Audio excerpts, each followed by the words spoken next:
Ang katanungan ko ito po, di o ba nung lalaki ng Diyos ang mga anghel, mga tao, wala pang nakakakita sa Kanya? Ngayon po, pag nanalangin po tayo, bakit Ama, ganun pang gagamitin natin? Ibig sabihin lalaki po.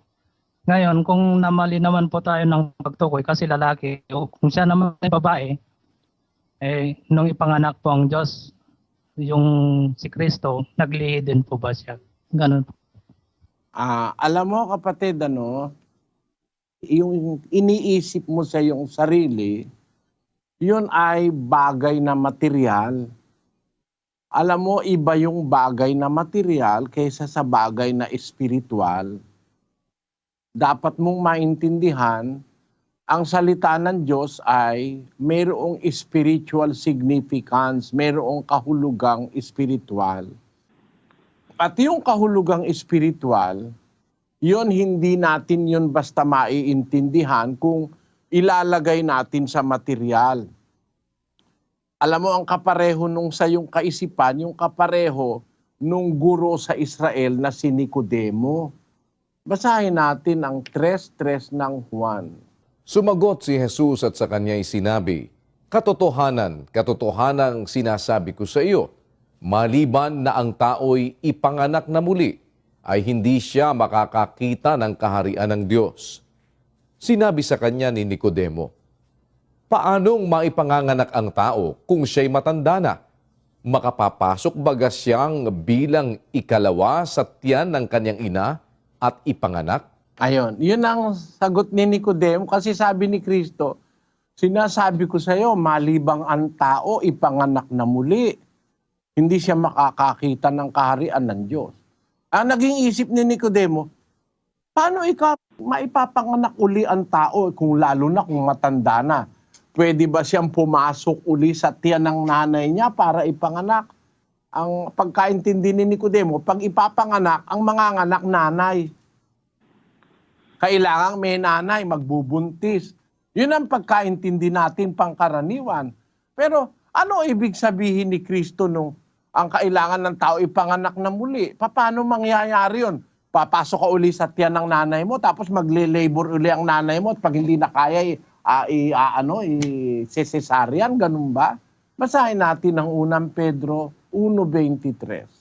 Yamang ipinanganak kayong muli, hindi sa binhing nasisira, kundi sa walang kasiraan, sa pamamagitan ng salita ng Diyos na nabubuhay at namamalagi. Ang panganganak na muling tinuturo ni Kristo ay hindi sa pamamagitan ng nanay, kundi sa pamamagitan ng salita ng Diyos.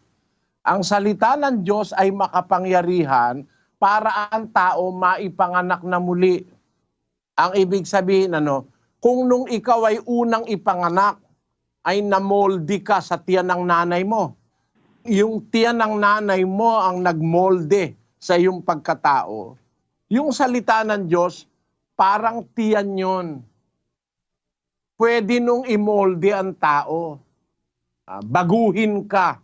Yung dating lasenggo, aalisin sa iyo paglalasing. Dati kang babaero, aalisin sa iyo yung pambababae. Dati kang magnanakaw, aalisin ng salita ng Diyos yung pagnanakaw mo. Pag nangyari na lahat yun, magbabago ka.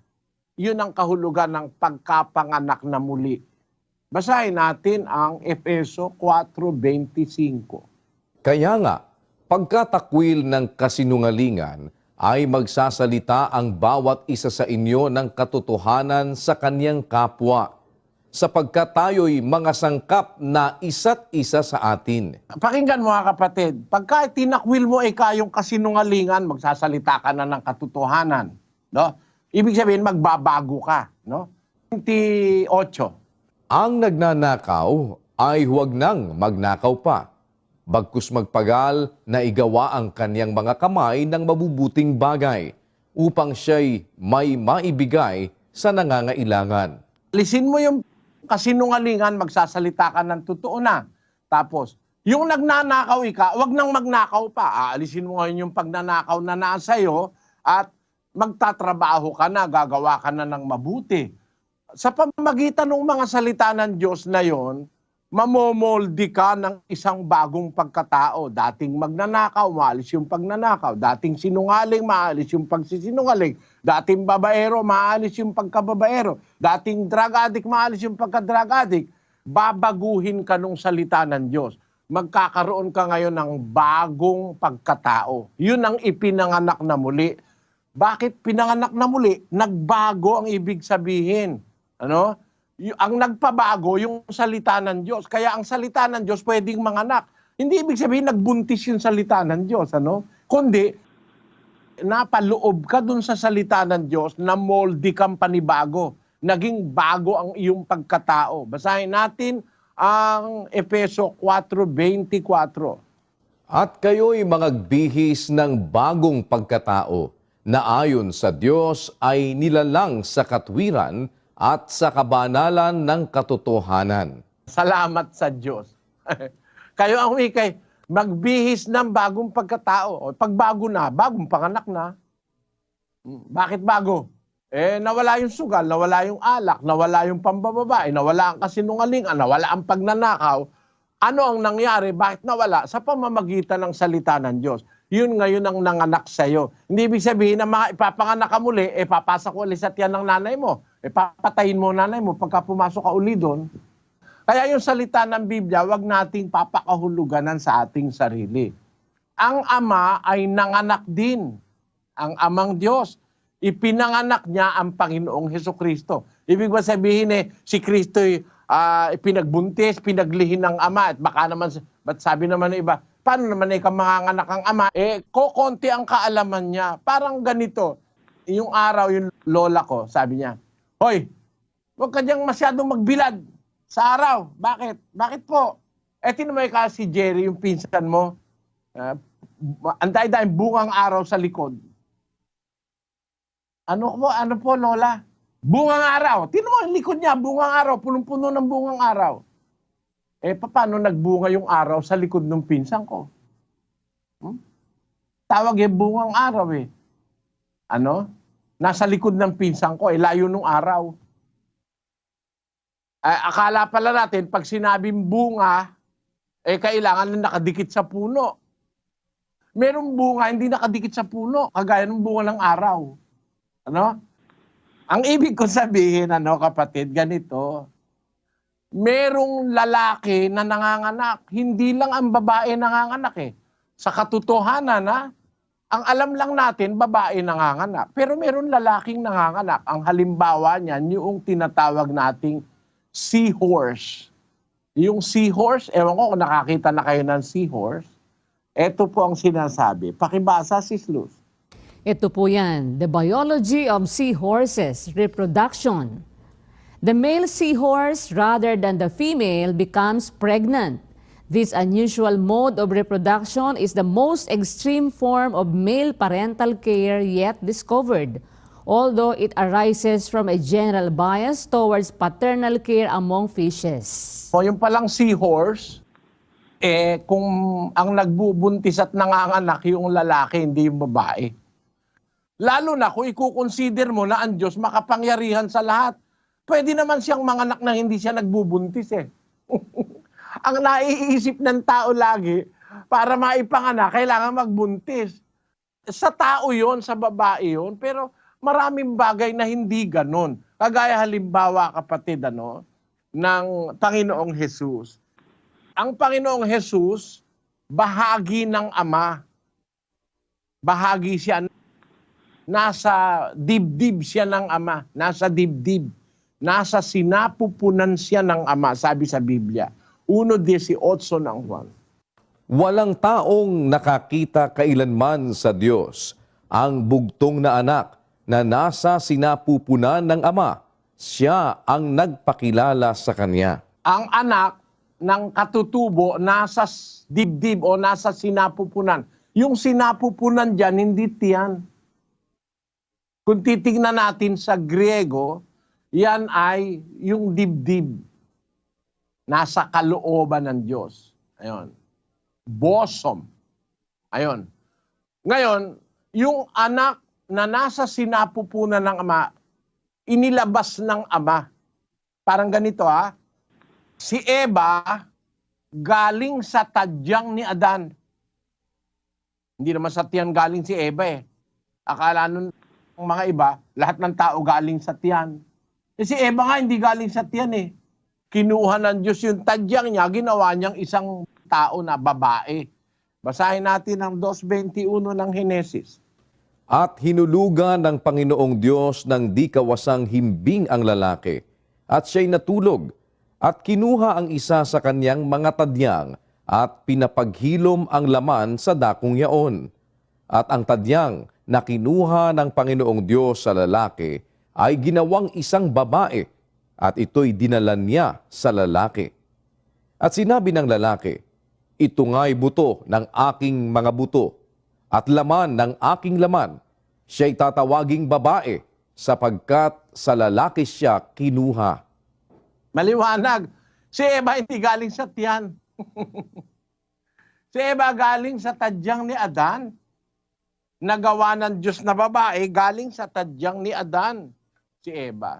Kaya kapatid, hindi ibig sabihin, pagka ipinanganak ng Diyos, ang ibig sabihin necessaryo na nagbuntis ang Diyos, lumaki ang tiyan, tapos nag-labor, pinanganak yung anak. Hindi ganon. Pwede niyang magawa sa kanyang kapangyarihan na maipanganak ang ating Panginoong Jesucristo na hindi siya nagbubuntis na parang babae. At huwag kang magkaroon ng kaisipan na, paano mangyayari yun? Lalaki siya, paano siya nagbuntis? Hindi ang lahat ng panganganak ay kailangan ng pagbubuntis.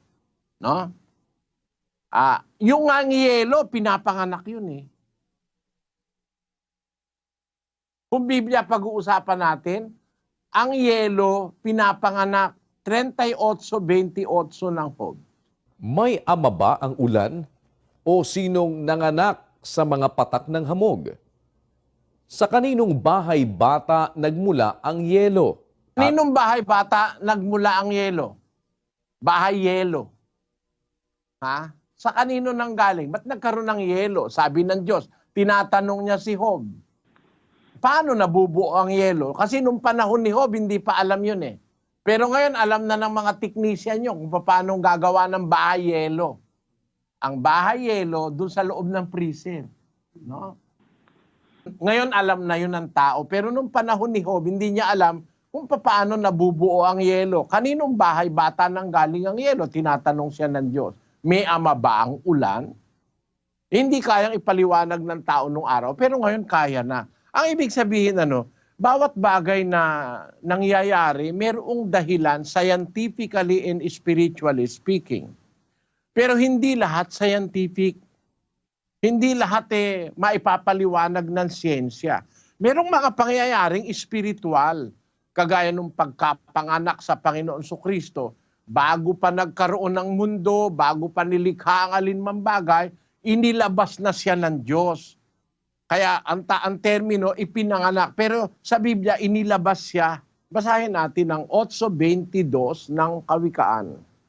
Inari ako ng Panginoon sa pasimula ng kaniyang lakad, bago pinasimula ng kaniyang mga gawa ng una. Ako'y nalagay mula noong araw, mula nang walang pasimula, bago nalikha ang lupa. Ako'y nailabas nang wala pang mga kalaliman, nang wala pang mga bukal na sagana ng tubig. Bago ang mga bundok ay nalagay, bago ang mga burol ay ako'y nailabas. Samantalang hindi pa niya nililikha ang lupa, ni ang mga parangman, ni ang pasimula man ng alabok ng sanglibutan. Nang kanyang itatag ang langit, nandoon ako, nang siya'y maglagay ng balantok sa balat ng kalaliman, nang kanyang pagtibayin ang langit sa itaas, nang maging matibay ang mga bukal ng kalaliman, nang bigyan niya ang dagat ng kanyang hangganan, upang huwag salangsangin ng tubig ang kanyang utos, nang kanyang iayos ang mga patibayan ng lupa. Nasa siping nga niya ako, na gaya ng matalinong manggagawa. Doon, maliwanag na yung karunungan ang nagsasalita sa talatang ito, yun ang ating Panginoong Jesus, yung anak ng Diyos. Sabi niya, inari ako ng Panginoon sa pasimula ng kanyang lakad. bago pinasimulan ang kanyang mga gawa ng una, ako'y nalagay mula noong araw, mula nang walang pasimula, bago nalikha ang lupa, ako'y nailabas. Yung salitang nailabas, katumbas nung naipanganak. Ayon. Nailabas siya mula sa sinapupunan ng Diyos, binigyan siya ng kalagayan bilang anak. Ayon. Ngayon, nung sabihin ng Diyos sa araw na ito, ipinanganak kita, hindi ibig sabihin nun naglihi ang Diyos, tapos nagbuntis, tapos naglabor, parang babae, hindi. Ibig sabihin nun, inilabas siya ng Diyos mula sa kanyang sinapupunan, mula sa kanyang dibdib, mula sa kanyang kalooban, ay inilabas niya yung anak na siyang naging ating Panginoong Hesukristo. Sabi niya, ako'y nailabas. Ayon. Sana naunawaan mo, kapatid, ang aking sagot sa iyong tanong. Okay po. Salamat po, Brother Eli.